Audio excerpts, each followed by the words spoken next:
Et je me souviens d'ailleurs une fois, comme par hasard, je vais essayer de vous retrouver la photo. Il était venu et j'arrivais, il y a le président Obasanjo qui venait me rendre visite à mon bureau. Et lui aussi d'ailleurs, en même temps, il venait à mon bureau et on est restés tous les trois à discuter. C'est bien sûr, il a une dimension, je ne veux même pas parler de lui au passé, il a une dimension internationale, connue et reconnue.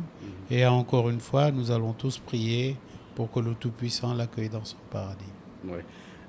Monsieur Pierre Goudiaby Atepa, nous allons passer à tout à fait autre chose. Actualité oblige, c'est la progression de la maladie, de la Covid-19.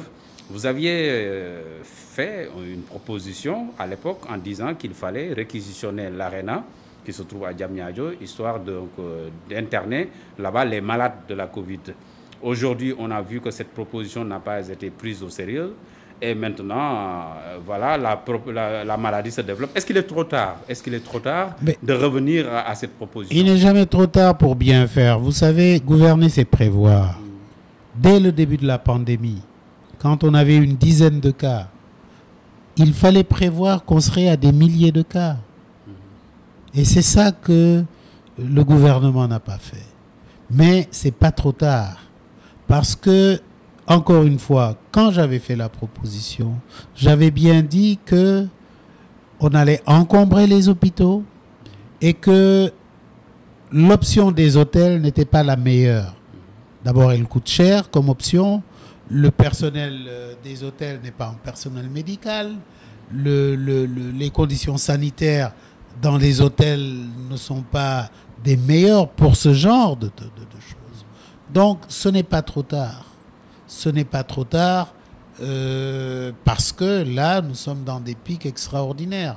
Nous allons avoir malheureusement une centaine de morts aujourd'hui. Ouais, le Sénégal a dépassé la centaine de morts. Donc, c'est pas trop tard. Encore une fois, une des raisons pour lesquelles nous avions fait cette proposition, c'était non seulement pour ne pas encombrer les hôpitaux, mais pour ne pas affecter les hôpitaux. Et c'est pratiquement ce qui se passe actuellement. Voilà, qu'entendez-vous par affecter les hôpitaux? Non, vous savez, quand vous avez un malade qui vient et qui est atteint du corona, vous avez déjà des patients qui sont là et qui sont fragiles. Qui souffrent d'autres maladies. D'autres maladies et qui sont déjà fragiles. Donc, c'est l'évidence même. En tout cas, je ne veux pas revenir là-dessus, mais je pense qu'il est peut-être temps qu'on trouve d'autres moyens. Je vois que maintenant, on renvoie les gens chez eux. Bon. Mais le plus important dans tout ça, c'est que oui, je suis d'accord avec le président, il faut que les Sénégalais apprennent à vivre avec le virus. Mais apprendre à vivre avec le virus, qu'est-ce que ça veut dire? D'abord, les mesures barrières. Je vois souvent des gens qui portent leur masque et quand ils veulent vous parler, ils enlèvent le masque. Ouais. Excusez-moi, c'est l'inverse qu'il faut faire, à la limite. Mais ils ne savent pas. Hier, je faisais mon sport.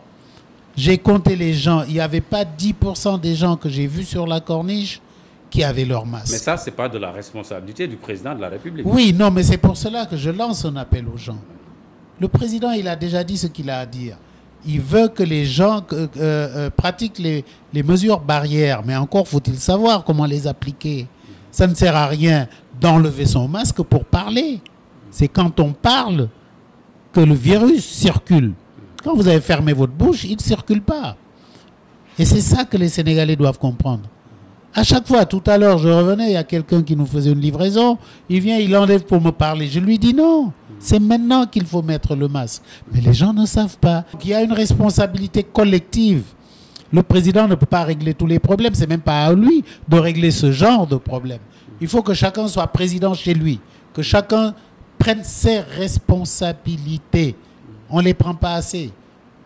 Et je voyais quelqu'un, le calife des Tidjanes disait hier que c'est peut-être pas la médecine qui va régler le problème. En tout cas, actuellement. Actuellement, c'est la responsabilité de chacun qui va régler le problème. J'ai vu par exemple que mes amis tchadiens, ils n'ont plus de cas. Ils n'ont plus de cas. Ils n'ont pas dépensé tout l'argent que nous dépensons. Pourquoi? Parce que les gens se sont pris en charge. Mais ici, c'est l'indiscipline des Sénégalais qui est Mais oui, mais alors ils vont mourir de leur indiscipline. Je suis désolé. Il faut qu'ils sachent que cette indiscipline-là peut mener à la mort. Et je pense qu'il faut les sensibiliser. Mais que pensez-vous des gens qui disent que le président de la République a très tôt relâché, c'est-à-dire qu'il ne devrait pas prendre ces mesures d'assouplissement pour que l'économie soit relancée? Mais ça, je ne suis pas d'accord avec eux. Je pense que quand même, encore une fois, si les gens, chacun avait pris ses responsabilités, parce qu'on ne peut non plus pas arrêter l'économie du pays. Comme disent les autres, les gens mourraient d'autre chose que du virus. Donc non, j'estime que le président, ce qu'il devait faire, il l'a fait. Maintenant que chacun soit président chez lui et qu'il fasse ce qu'il doit faire avec Diabotam. Et l'ouverture des écoles, qu'en pensez-vous? Bon, ça, c'est très délicat. Vous savez, le problème, c'est que chacun a sa formule. Mais il faut reconnaître que la situation est difficile et compliquée. La situation est très compliquée. Donc, il faut quand même un peu d'indulgence pour le gouvernement. Parce qu'effectivement, on ne sait pas quoi faire. On ne sait pas. Donc, il faut faire preuve d'indulgence.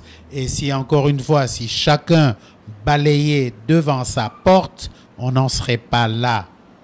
Encore une fois, c'est à chacun de se sentir responsable et de savoir qu'il peut véhiculer la mort. Il y va de la responsabilité individuelle de chacun, et de la responsabilité collective d'abord. Que chacun sache qu'il peut véhiculer la mort et que la mort peut l'atteindre également. C'est aussi simple que ça. Si chacun, si aujourd'hui, chaque Sénégalais décidait que les mesures barrières qu'ils allaient les pratiquer, le virus allait s'arrêter. C'est l'homme qui le propage. Mais quand on rencontre les Sénégalais dans la rue, ils vous disent, pas plus tard qu'hier, quelqu'un m'a interpellé sur ça, on est fatigué de porter les masques. Bon, alors, ils seront plus fatigués après de mourir, je suis désolé. Ou on porte le masque ou on meurt. C'est ça, en fait. Il y en a beaucoup qui ne meurent pas parce qu'ils portent le masque. Et encore une fois, quand vous parlez à quelqu'un, ne sortez pas le masque pour parler. Mais il y a beaucoup de gens qui ne le savent pas. Ils portent le masque, ils sont seuls, ils marchent dans la rue. Pendant une demi-heure, ils te voient, ils sortent le masque. Ah, nangadef. Non, il faut arrêter ça. Et ça, c'est à vous d'expliquer aux Sénégalais comment ça doit se passer. D'accord. On va parler aussi d'une autre question. Mais là, oui. Avant la question, oui. Je me réjouis quand même de quelque chose. C'est quoi? Il y a une semaine, les tailleurs du Sénégal sont venus m'offrir 2500 masques. Ah oui. Parce que j'avais pris soin de les appeler, de leur proposer de voir avec nos amis de l'ADER s'ils ne pouvaient pas fabriquer localement les masques au lieu de voir qu'on soit obligé d'aller les acheter ailleurs. Et je remercie l'ADER qui a pris la balle au rebond, et les tailleurs sénégalais, en tout cas leur association, une des associations, à elle seule a produit plus d'1 million de masques. C'est ça le consommé sénégalais également. Le patriotisme. Le patriotisme, le patriotisme, comment dirais-je ça, économique. C'est important. C'est important. Et encore une fois, je pense que ça va aller au-delà des masques et qu'on va faire confiance aux Sénégalais pour la production de tout ce dont on a besoin. Et je pense que, je l'ai dit à vos confrères, à vos collègues, je suis en train d'écrire un livre sur l'après-virus, et je pense que l'après-virus, nous devons revoir nos comportements, y compris économiques. Qu'est-ce qu'on fait pour ne plus importer tout ce qu'on importe? C'est ça la leçon de cette pandémie-là. Ouais. Parce que quand tout le monde est affecté, on ne peut compter que sur soi-même. Mais non seulement ça, mais que ça aille au-delà du virus, que ça aille au-delà de la confection des masques, qu'on revoie un peu la structure de notre économie. Je pense qu'il est important qu'on ait une réflexion, qu'on ait, comme dirait Senghor, une relecture de ce que nous faisons.